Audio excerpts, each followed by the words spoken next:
आत्या प्रत्येक गोष्टी तुम्हाला काही ना काहीतरी बोलायचंच असतं का? बाई शांत बसा की. अगं तुम्ही दोघी पण शांत बसा की आता. कळलं ना सुद्या कुठे येते. फुलत आहे बघ ना बाय, सुद्या नाही म्हणून सकाळी घास पण गेलं नाही, नाश्त्याचं जेवण बी गेलं नाही. आता आहे ना पार खोटं पडलंय पोटात. सुद्या ठीक आहे म्हणल्यानंतर नुसते कावे काव काव काव काव करताय. वाढती का फुलत आहे मला? हा हाय बाई हाय. हा आणि हे बघ 2 भाकरे ना मी जरा जास्तीच्याच खाईल. सुद्याच्या काळजीनं काही गेलं नाही ना जेवण. हाय ना ग वाढीव. बर चल आता जेवायला. झालं ना तुझं समाधान? आता हाय ना सुरक्षित तो? चल मग आता चला चला जेवायला चला. बाई काय काळजी लागून चालली मला. तुला सांगते फुलत आहे. सुधाकर भाऊजन पिक्चरला, ते पण असं अचानक? शक्यच नाही. ते नक्कीच खोटं बोलतायत. दुसरीकडे कुठेतरी गेले असणार आहेत.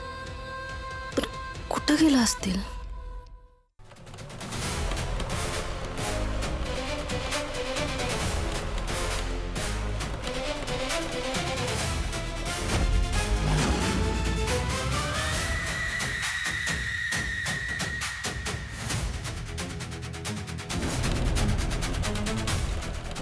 जामकर साहेब, माझ्यासमोर एक गाडी बॉडी घेऊन गेली आहे कातळवाडीच्या रोडला.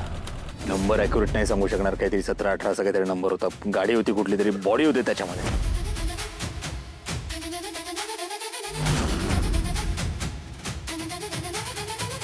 का इथं का रिक्षा थांबवलीच? हो जामकर इथंच आहे. जामकर? मग गाडीतलं कोण गेलं? हवालदाराला पाठवलं असणार 100%.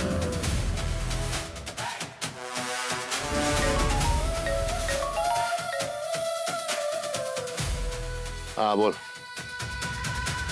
काय पण लोकेशन पाठव, मी आलोच.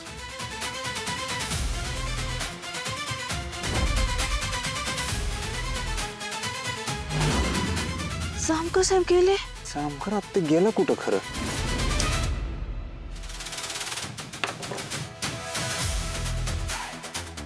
काल आर्याच्या डेड बॉडीची विल्हेवाट तर नीट लावली.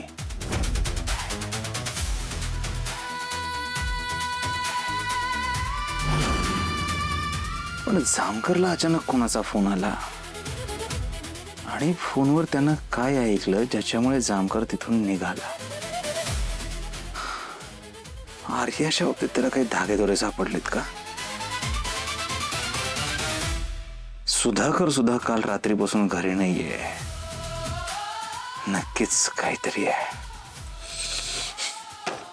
नक्कीच त्यांच्या हाती काहीतरी लागले. काय लागले हे मला शोधलं पाहिजे.